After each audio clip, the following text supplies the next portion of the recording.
ಸಾಕ್ರಿಪ್ಪ ಈ ಪಂಚಾಯತಿ ಕೆಲಸ.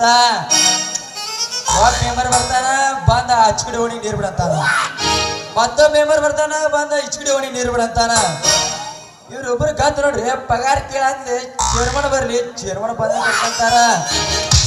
ಆ ವರ್ಷ ಚೇರ್ಮನ್ ಬರ ಅಂತ ಕೇಳಂದ್ರೆ ಸಿಗರೇಟ್ ಬರ್ಲಿ, ಸಿಗರೇಟ್ ಕೊಡ್ತಾರ. ಇವ್ರೆಲ್ಲಾರು ಸೇರಿ ನನಗ್ ಪಗಾರ ಕೊಡ್ಕೊಡ್ದ, ನಾ ಹೊಟ್ಟಿ ಹಿಟ್ಟಿಲ್ಲಾರ್ದ ಸತ್ ಸುಡ್ಗಾಡಿ ಸೀರ್ಬೇಕಂತ.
ಸಿಂಗಾರಿ ಯಾರೇ ಬಂದು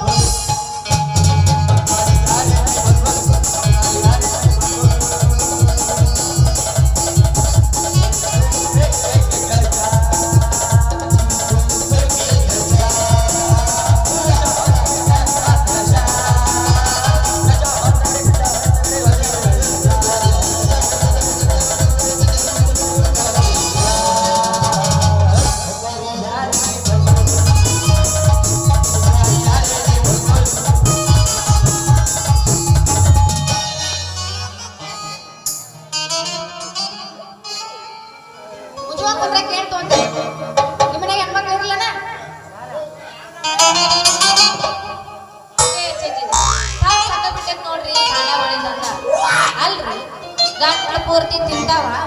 ನಾ ಏನ್ರ ಉದ್ರಿ ಕೇಳಾಕ್ ಹೋದ್ರ ನಾಳಿಗ್ ಬಾ ಕೊಡ್ತೀನಿ ಹೇಳ ಅಂತಾರ. ನಾ ಇನ್ನೊಂದ್ ಮಾತು ಏನ್ರ ಕೇಳಿ ಇಲ್ಲ ನಾಳೆಗೆ ಬಾ ಕೊಡ್ತೀನಿ ಬಾ ಅಂತಾರ. ಹಿಂಗ ನಾಳೆ ಒಂದಕ್ಕೊಂದ ಹೋಗ್ತಾರ್ರಿ. ಅವನ ನನಗ್ ಕೇಳಿ ಕೇಳಿ ಸಾಕಾಗಿ ಮತ್ತೆ ಕೇಳಾಕ್ ಹೋದ್ರ ಕೂಡ ದಿಶೆದಾಗ ಜಗಳಕ್ಕೆ ಬರ್ತಾವ.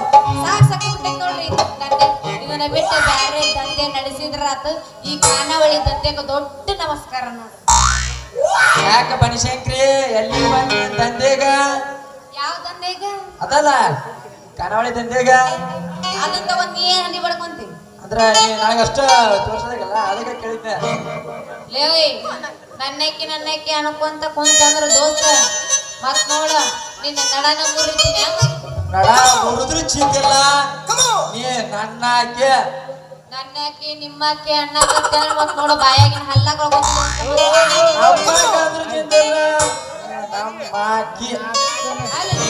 ಈ ನಮನಿ ನಿಂತಿಗೆಲ್ಲ ಬಡಬಡಿಸ್ತಾನ. ಈ ನಮನಿ ನನ್ನಕ್ಕಿ ನನ್ನಕ್ಕೆ ಬಡಬಡಿಸ್ತಾನ. ನೀ ಏನಾದ್ರು ಎಲ್ಲರೂ ಹೋಗಿದ್ದೀರ ಎದಕ್ಕಂತ ಕೇಳ್ತಿಲ್ಲ ನಾಟಕ ನೋಡಕ.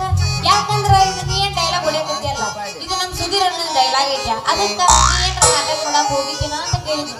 ನಾಟಕ ನೋಡಕ್ ಹೋದ್ರೆ ಹ್ಯಾಂಗ ಹೋಗ್ಬಿಡ್ತಾರ ಬನಶಂಕರಿ? ಮತ್ತೆ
ಆ ಶಬರಿನ ಕೇನೆ ಏಟು ಕೊಟ್ಟಿ ಸಲುವಾಗಿ ಇನ್ನು ಮನಸ್ಸಿನ ಗಾಯ ಹರಿದಿಲ್ಲ.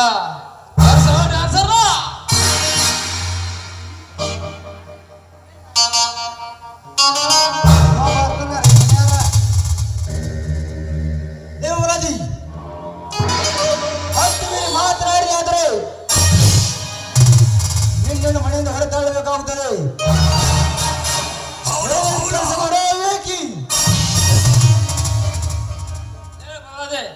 ಕರ್ಕೊಂಡು ಬಾ ಹೋಗು.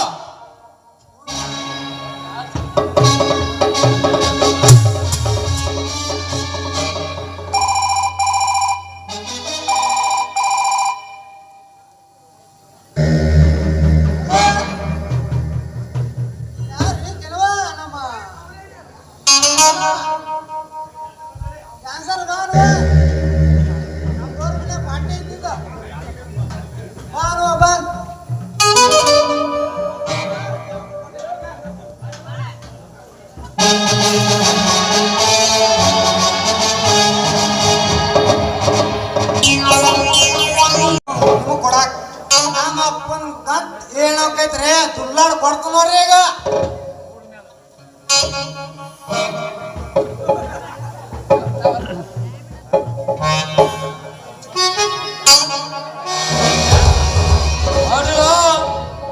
ನೀನೊಂದು ಫ್ಯಾಕ್ಟ್ರಿಗೆ ಹೋಗಿ ಕಬ್ಬಿನ ಬೇರೆ ತೆಗೆದುಕೊಂಡು ಬಾ. ಆಯ್ತು ನೋಡ್ರಿ.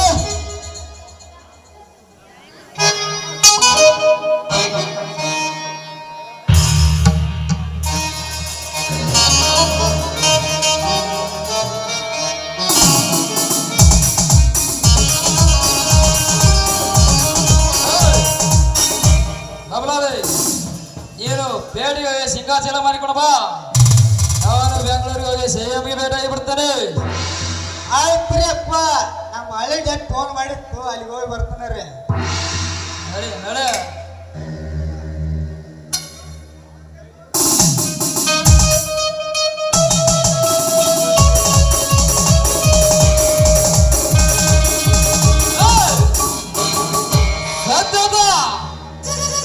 ಮುಂದಿನ ಪ್ರದೇಶದಲ್ಲಿ ನೋಡ್ಕೊಳ್ತಾನೆ ನಿನ್ನ ಮಗನ ಕೆಲಸವೇ. ಮುಂದಿನ ಪ್ರದೇಶದಲ್ಲಿ ನನ್ನ ನಿನ್ನ ಕಾಳಗ.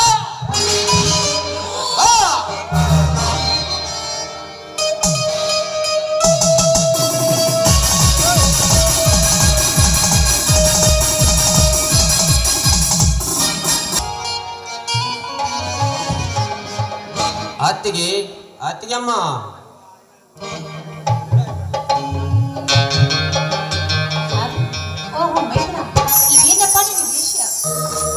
ಆ ದೇಸಾಯಿ ಗೌಡನ್ನು ಕೊಡಬೇಕಾದ ಹಣ ಕೂಡಿಸುವುದಕ್ಕೆ ಅತ್ತಿಗೆ ಈ ನನ್ನ ವೇಷ. ಅಂದ್ರೆ ಕೂಲಿ ಕೆಲಸಕ್ಕೆ ಏನಾದರೂ? ಹೌದು ಅತ್ತಿಗೆ, ಮಂಗಳೂರಿಂದ ಬರುವ ಗೊಬ್ಬರ ಮೂಟೆಯನ್ನು ಹೊತ್ತು 10,000 ಹಣ ಸಂಪಾದಿಸಿಕೊಂಡು ಬಂದಿದ್ದೇನೆ ಅತ್ತಿಗೆ, ತೆಗೆದುಕೊಳ್ಳಲಿ. ಒಂದು ವಾರದಲ್ಲಿ ಇಷ್ಟು ಹಣ ಹೇಗೆ ಸಂಪಾದನೆ ಮಾಡಿಕೊಂಡು? ಅದೆಲ್ಲ ನಿನ್ನ ಕೈ ತುತ್ತಿನ ಮಹಿಮೆ ಅತ್ತಿಗೆ, ನಿನ್ನ ಕೈ ತುತ್ತಿನ ಮಹಿಮೆ.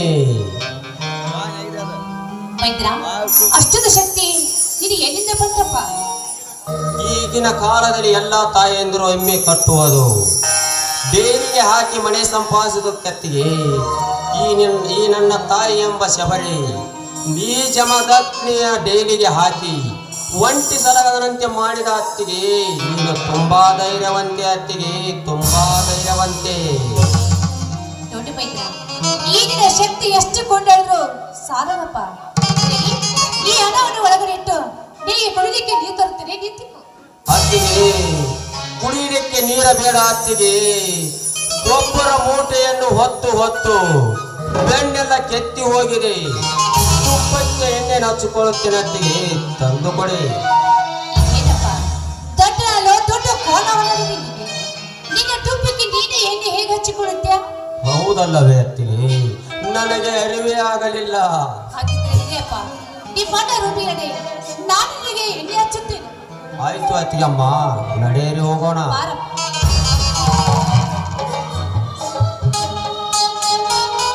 ಇದೇ ಒಳ್ಳೆಯ ಸಮಯ.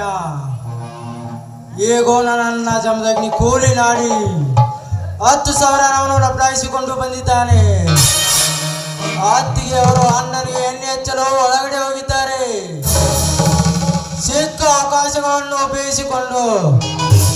ಆ 10,000 ಎತ್ತಿಕೊಂಡು ಹೋಗಿ ಆ ದೇಸಾಯಿ ಗೌಡನಲ್ಲಿ ಕೊಟ್ಟು ಆ ರೇಣುಕಾಳನ್ನು ಪಡೆಯಲೇಬೇಕು. ಮೊದಲು ಇಲ್ಲಿಂದ ಹಣ ಕದ್ದು ಹೋಗಲೇಬೇಕು.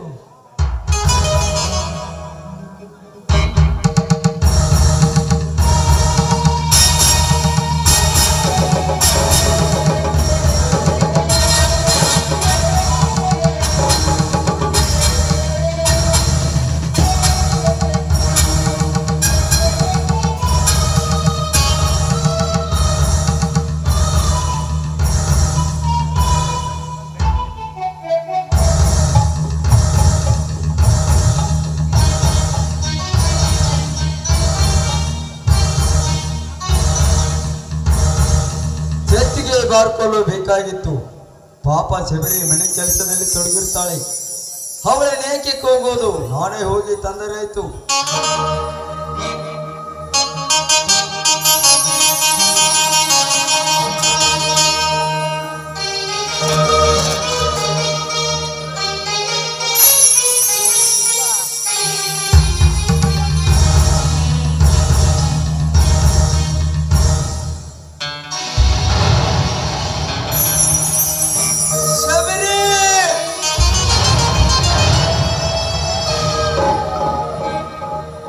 ಸಬಿ ಏನಾಯ್ತು? ಏನಾಯ್ತು ಅಂತ ಕೇಳಿಲ್ಲ. ವರ್ಷ ಆದ್ರೆ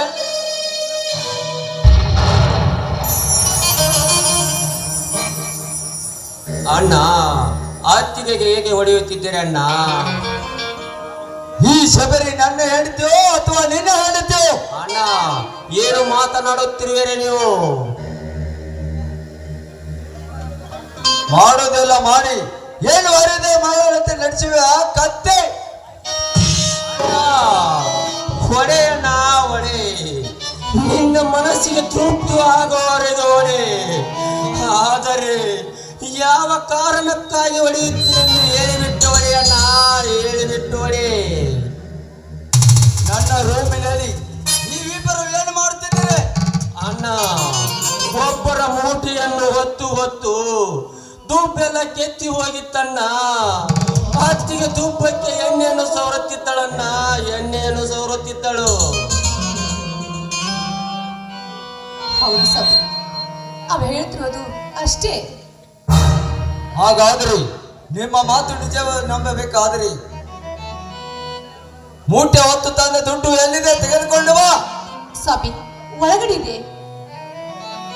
ಹಾಗಾದ್ರೆ ತೆಗೆದುಕೊಂಡು ತೋರಿಸುವ ನಿನ್ನ ದುಡ್ಡನ್ನು.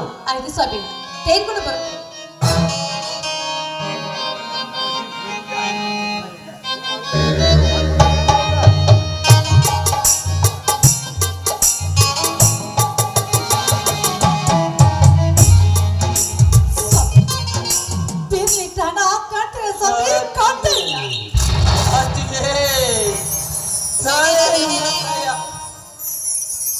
ನಿಜವಿದ್ದರೆ ತಾನೇ ಆ ಹಣ ಇರುವುದು.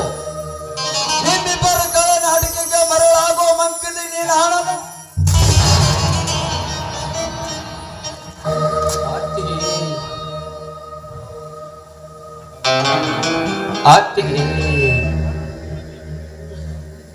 ಅಣ್ಣ ಅತ್ತಿಗೆಯನ್ನು ಏಕೆ ಹೊಡೆಯುತ್ತಿದ್ದೀರಿ ಅಣ್ಣ? ಹೌದಪ್ಪ, ನೀನು ಕೊಟ್ಟರೆ ಹಣ ಬೀರಲ್ಲಿ ಇಟ್ಟಿದ್ದೆ. ಆದ್ರೆ ಈ ಹಣವನ್ನು ಕಾಂತಿಲ್ಲ ಅತ್ತಿಗೆ, ನಾನೇ ನಿಮ್ಮ ಕೈಯಾರು 10,000 ಹಣ ಕೊಟ್ಟಿದ್ದೇನೆ ಅತ್ತಿಗೆ. ಈಗ ಇಲ್ಲವೆಂದರೆ ಹೇಗೆ ಅತ್ತಿಗೆ, ಹೇಗೆ? ಸ್ವಾಮಿ, ನಿಮ್ಮ ಜೊತೆ 20 ವರ್ಷ ಸಂಸಾರ ಮಾಡಿಕೊಂಡು ಬಂದಿದ್ದೇನೆ. ನನ್ನ ಮಾತಿನ ಮೇಲೆ ನಿಮಗೆ ನಂಬಿಕೆ ಇಲ್ಲದೆ? ನಂಬಿಕೆ ಅಪನಂಬಿಕೆ ನನಗೀಗ ಬೇಕಾಗಿಲ್ಲ. ನೀವಿಬ್ಬರು ಹಿಂದೆ ಈಗಲೇ ಮನೆಯಿಂದ ಹೊರಟು ಹೋಗಿ. ಅಣ್ಣ, ಈ ನನ್ನ ಕೈ ತುತ್ತು ಮಾಡಿ ಉಣಿಸಿದ ಈ ನನ್ನ ಅತ್ತಿಗೆಯ ಮೇಲೆ ನಿನಗೆ ಅನುಮಾನವಿಲ್ಲವೇ? ತುತ್ತು ಮಾಡಿ ತಿನಿಸಿ ಉಣಿಸಿದ ಈ ನಿನ್ನ ಅತ್ತಿಗೆಯ ಮೇಲೆ ನಿನಗೆ ಅನುಮಾನವೇ? ನಿನಗೆ ಕಾಲಿಗೆ ಬಿದ್ದು ಬೇಡಿಕೊಳ್ಳುತ್ತೇನಣ್ಣ, ನಿನ್ನ ಕಾಲಿಗೆ ಬಿದ್ದು ಬೇಡಿಕೊಳ್ಳುತ್ತೇನೆ. ಸರಿ ಆದ್ರೆ ಹಿಂದೆ ಈಗಲೇ ನೀವಿಬ್ಬರು ನನ್ನ ಮನೆಯಿಂದ ತೊಲಗಿರಿ. ಅಣ್ಣ, ನೀನು ನನ್ನ ಒದೆಯೋದಷ್ಟೇ ಅಲ್ಲ ಅಣ್ಣ, ತುಂಡು ತುಂಡಾಗಿ ಕತ್ತರಿಸಿ ಹಾಕಿದರು ನನಗೆ ಇದು ಇಲ್ಲ ಅಣ್ಣ. ನಿನಗೆ ಇನ್ನೊಮ್ಮೆ ಕಾಲಿಗೆ ಬಿದ್ದು ಬೇಡಿಕೊಳ್ಳುತ್ತೇನೆ. ಸರಿ ಆಚೆ ಕಟುಕ, ನಾನು ನಿನಗೆ ಇನ್ನೊಮ್ಮೆ ಹೇಳುತ್ತೇನೆ, ಈ ಮನೆಯಿಂದ ಹೊರಟು ಹೋಗಿ. ಸ್ವಾಮಿ, ಈಗ ನಮ್ಮ ಮಗನ ಹುಟ್ಟಿ ಆಡಿ ಮನೆ ಹೇಳ್ತಾ ಇದ್ದೀನಿ ಸ್ವಾಮಿ. ನಾನಪ್ಪ ಕರಿತಿ ಅಂತ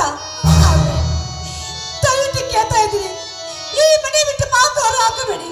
ನಿಮ್ಮ ಕಾರ್ಯ ಬಿದ್ದು ಸರಿ ಆಚೆ ಹೊರಸು ಹೋದ್ರೆ ನನ್ನ ಪಾದ ಮುಟ್ಟು ಹೇಗತ್ತೆ ನಿನಗಿಲ್ಲ. ಇನ್ನು ಸ್ವಲ್ಪ ಸಮಯ ಇಲ್ಲೇ ನಿಂತರೆ ನಾ ಕಟ್ಟಿದ ತಾಳಿಯನ್ನು ಹರಿದು ಹಾಕಿ ನಿನ್ನ ಹರಕ ಬಟ್ಟೆಯಿಂದ ಅವನಿಗೆ ಹೊರ ಹಾಕಬೇಕಾಗುತ್ತದೆ. ಅಣ್ಣ, ಅತ್ತೆಯ ಕೊರಳಲ್ಲಿರುವ ತಾಳಿ ಮಾತ್ರ ಹರಿದುಕೊಳ್ಳಬೇಡಣ್ಣ, ಹರಿದುಕೊಳ್ಳಬೇಡ. ನಾವೇ ಮನೆ ಬಿಟ್ಟು ಹೊರಟು ಹೋಗುತ್ತೇವೆ. ಅತ್ತಿಗೆ ಬನ್ನಿ, ಅತ್ತಿಗೆ ಹೋಗೋಣ.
ಅಯ್ಯೋ ವಿಧಿ, ಇದೇನೆ ನನ್ನ ಮಾತು. ಈಗಲಾದರೂ ನನ್ನ ಮನಸ್ಸಿಗೆ ತೃಪ್ತಿ ಆಯಿತಾ? ಈ ನನ್ನ ಅತ್ತಿಗೆಯ ಮೇಲೆ ನನ್ನನ್ನು ಹೋಲಿಸುವಂತೆ ಮಾಡಿದೆ. ಅತ್ತಿಗೆ ಮಾಡಿದನಲ್ಲ, ಕತ್ತು ಇಚಿಕೆ ಹೊರಗೆ ಹಾಕಿದನಲ್ಲ ನನ್ನನ್ನ. ವಿಧಿಯೇ ರಾಮಲಿಂಗೇಶ.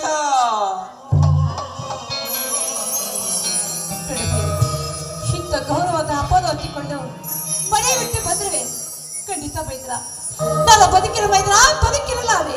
ಅತ್ತಿಗೆ ನೀವು ಈಗ ಸತ್ತರೆ ನಿಮ್ಮ ಮೇಲಿನ ಕಳಂಕ ಹೋಗುತ್ತಾ ಇಲ್ಲ ನನ್ನ ಮೇಲಿನ ಕಳಂಕ ಹೋಗುತ್ತದ? ಯಾವುದು ಇಲ್ಲ ಅತ್ತಿಗೆ. ಹಾಗಾದ್ರೆ ಮುಂದೆ ಏನು ಮಾಡುದು ಮೈದ್ರ? ಇದೇ ಕಾಡಿನಲ್ಲಿ ತಾಯಿ ಮಕ್ಕಳಂತೆ ಇದ್ದು ನಮ್ಮನ್ನು ಈ ಸ್ಥಿತಿಗೆ ತಂದ ಬಂದ ಯಾರೆಂದು ಪತ್ತೆ ಹಚ್ಚಿ ಅವರ ರುಂಡ ಚಂಡಾರೆ ಕಳೆದು ತರುತ್ತೇನೆ. ಮೈದ್ರ, ನಮ್ಮ ಮೇಲೆ ಬಂದಿರುವ ಈ ಸುಳ್ಳು ಅಪದ ಸುಳ್ಳು ಮಾಡಿ ಒಳ್ಳೆಯ ಪಗಟಿಯರು ಅಪ್ಪಿಕೊಳ್ಳಂತೆ ಮಾಡಬೇಕು ಅಂದಾಗ ನನ್ನ ಮಾಂಗಲ ಉಳಿಸಿದ ಮೈದ್ರ ನೀನಾಗುತ್ತೆಪ್ಪ. ನನ್ನ ಮಾಂಗಲ ಉಳಿಸಿದ ಮೈದ್ರ ನೀನಾಗುತ್ತೀಯ. ಈಗಲೇ ಹೋಗಿ ಆ ಬಂಡರು ಯಾರೆಂದು ಪತ್ತೆ ಹಚ್ಚಿ ಅವರ ರುಂಡ ಮುಂಡ ಚಂಡಾಳೆ ಕಳೆದು ತರುವೆ ಆ ಬಂಡರನ್ನ ಮಕ್ಕಳನ್ನು. ಮೈತ್ರ ಅಂದ್ರೆ ಏನಪ್ಪ ನಿನ್ನ ಮಾತು? ಹೌದು ಅತ್ತಿಗೆ, ಜಮದಗ್ನಿ ಅಲಿಯಾ ಪರಶುರಾಮ ಇದೇ ಮರದ ಕೆಳಗಡೆ ಕೂತಿರಿ. ನಾನು ಯಾರೆಂದು ಯಾವ ಬಂಡನೆಂದು ಪತ್ತೆ ಹಚ್ಚಿ ಅವರ ರುಂಡ ತೆಗೆದು ಬರುತ್ತೇನೆ. ಆಯ್ತು ಮೈತ್ರ.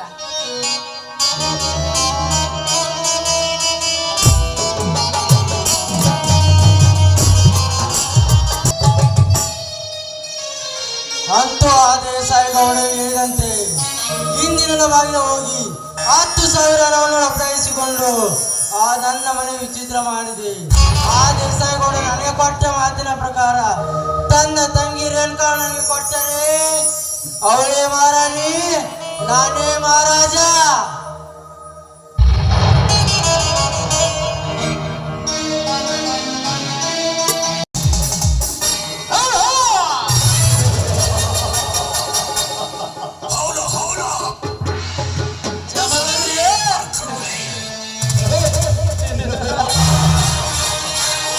ಹೇಗಾಯ್ತು ನಿನ್ನ ಜೀವನ ಪುಟಗಳ ಚರಿತ್ರೆ? ಅಂದು ನೀನು ನನ್ನ ಎದುರಕ್ಕೆ ಓದಿದ್ದರೆ ಇವತ್ತು ನಿನಗೆ ಈ ಪರಿಸ್ಥಿತಿ ಬರ್ತಿರಲ್ಲ. ಅತ್ತಿಗೆ ಸಂಬಂಧ ಇಟ್ಟುಕೊಂಡ ಈ ಘಟಕದಿಂದ ಈ ಸಮಾಜನ ಕೇಕೆ ಹಾಕಿ ನಗ್ತಿರಲ್ಲ. ಇನ್ನು ಮುಂದೆ ನೀವು ನನಗೆ ಕೊಡಬೇಕಾದ ಸಾಲದ ಅಡಿವಿನಲ್ಲಿ ನಿಮ್ಮ ಮನೆಯ ಬರೆಸಿಕೊಂಡು